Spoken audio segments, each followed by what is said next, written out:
Halo Sobat Prita Sehat, kembali lagi di serial edukasi bersama Klinik Prita Sehat, klinik terfavorit keluarga kita.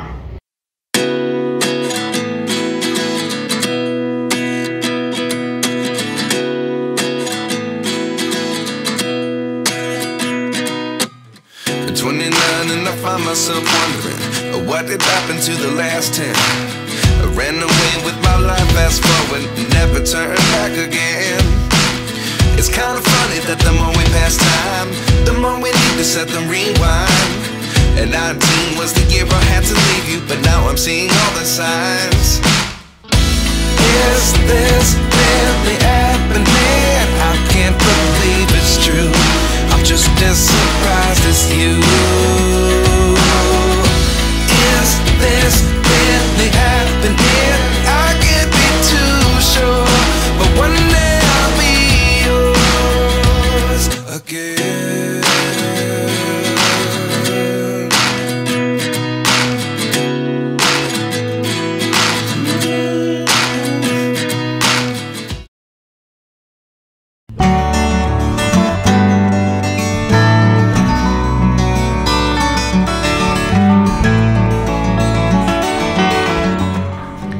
Campak adalah penyakit infeksi saluran pernafasan yang biasanya sangat menular.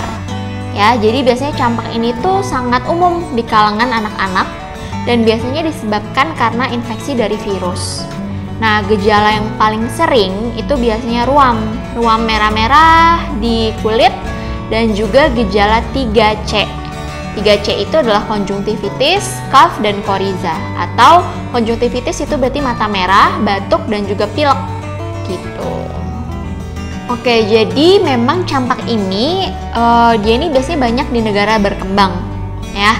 Jadi kalau misalnya kita traveling ke negara-negara berkembang yang memang masih banyak kasus campaknya, itu tentu saja bisa menaikkan resiko terkena campak.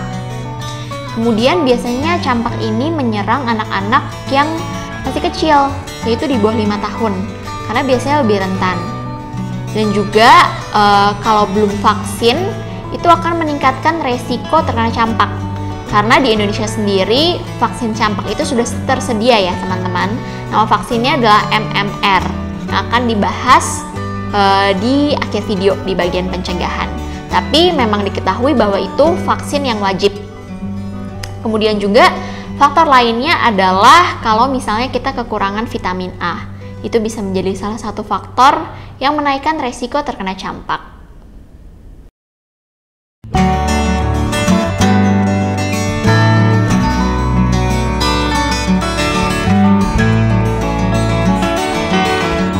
Oke, untuk penyakit campak, memang penyebabnya yang tadi sudah disebutkan adalah karena virus ya. Nama virusnya adalah measles morbillivirus dari keluarga Paramyxoviridae. Jadi memang penyebabnya itu virus dan dia itu bisa menularkan melalui droplet dan juga airborne. Jadi kalau misalnya kita berada di satu ruangan yang tertutup tanpa ada ventilasi untuk waktu yang cukup lama dengan orang yang campak, kita bisa terkena campak kalau misalnya orangnya bersin atau dia bersin terus partikel-partikel dari bersinnya itu menempel ke barang-barang di sekitar kita, kemudian kita memegang benda terkontaminasi itu, terus kita menggunakan tangan kita untuk memegang wajah kita, daerah-daerah mata, hidung, dan mulut, itu kita bisa terkena virus itu. Dan juga virus campak ini bisa bertahan atau menempel pada benda-benda itu kurang lebih 2 jam. Ya, jadi memang begitulah transmisi untuk penularan campak.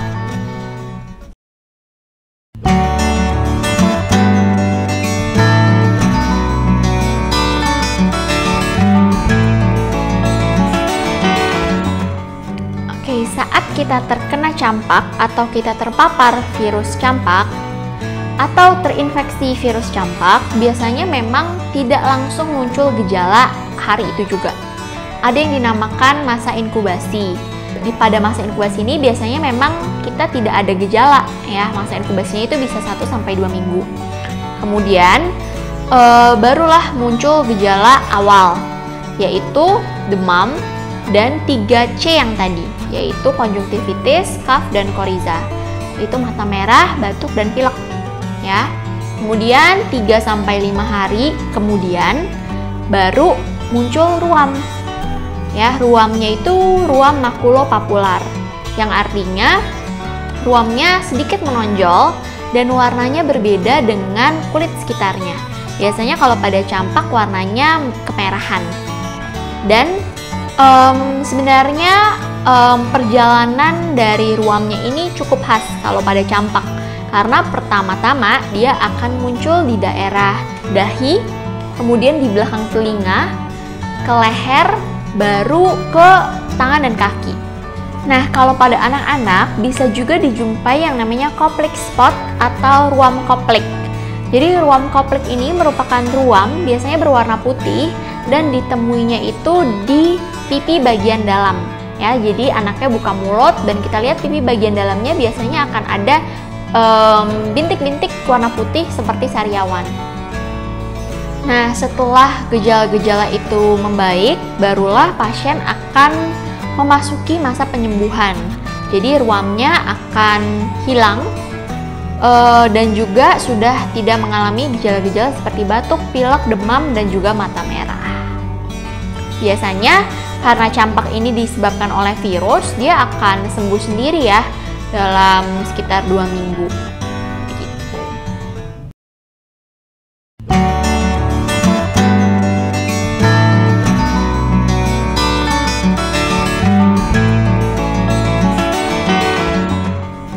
Oke, untuk penegakan diagnosis campak sebenarnya dari gejala klinisnya itu sudah cukup ya, karena biasanya cukup khas penampakan untuk penyakit campak ini. Namun memang tersedia beberapa pemeriksaan penunjang yang dapat membantu penegakan diagnosis campak. Seperti contohnya bisa dilakukan pemeriksaan darah lengkap, kemudian juga pemeriksaan fungsi hati, pemeriksaan serologis yaitu untuk memeriksa antibodi kita terhadap virus measles morbillivirus ini, dan juga sebenarnya untuk baku standarnya bisa dilakukan pemeriksaan molekuler yaitu RT-PCR. Tapi memang RT-PCR untuk mendiagnosis campak itu jarang dilakukan ya, karena selain ini perlu usaha lebih dan juga membutuhkan biaya lebih, ini kurang diperlukan karena tanpa RT-PCR kita sudah dapat menegakkan diagnosis campak.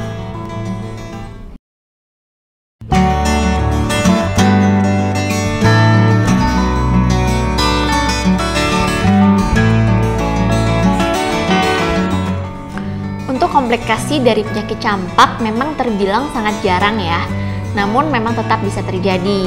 Nah, komplikasi yang dapat terjadi itu seperti bronkitis atau radang pada bronkus, kemudian juga bisa ada infeksi paru-paru, infeksi otak, atau juga bisa radang telinga. Nah, ada beberapa populasi yang memang lebih rentan untuk mengalami komplikasi campak ini. Seperti contohnya bayi-bayi di bawah usia 1 tahun yang belum vaksin, dan juga orang-orang dengan infeksi yang kronis, dan juga orang-orang dengan sistem kekebalan tubuh yang rendah. Biasanya ini bisa disebabkan oleh penyakit tertentu atau kondisi tertentu.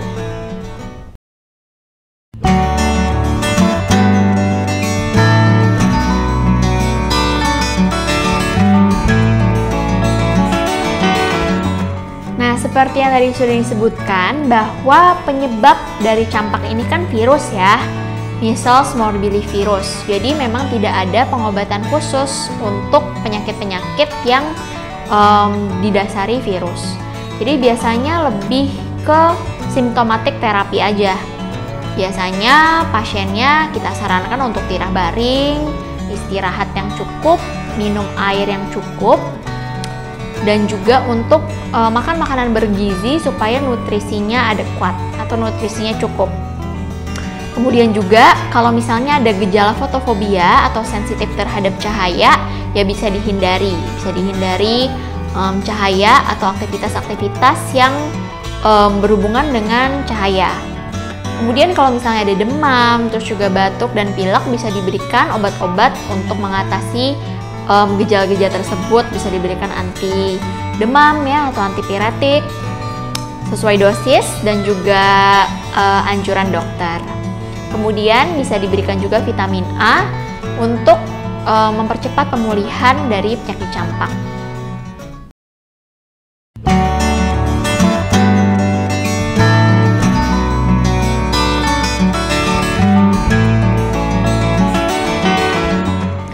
Oke, untuk mencegah penyakit campak, seperti yang sebelumnya sudah disinggung bahwa ada loh vaksin untuk mencegah penyakit campak. Di Indonesia pun sudah digalakkan, sebagaimana digalakkan juga di luar negeri ya. Jadi vaksinnya itu namanya MMR, yaitu Measles, Mumps, and Rubella. Measles adalah campak, Mumps adalah gondongan, dan Rubella adalah campak Jerman. Jadi biasanya dia cuma 3 hari untuk campaknya. Nah, 3 vaksin ini wajib diberikan untuk bayi berusia 15 bulan ya, untuk penyuntikan pertamanya, dan untuk penyuntikan vaksin keduanya itu biasanya di usia 5 atau 6 tahun. Biasanya sebelum masuk SD. Nah, vaksin ini terbukti secara klinis ya sangat ampuh untuk menurunkan penyakit campak atau untuk mencegah penyakit campak.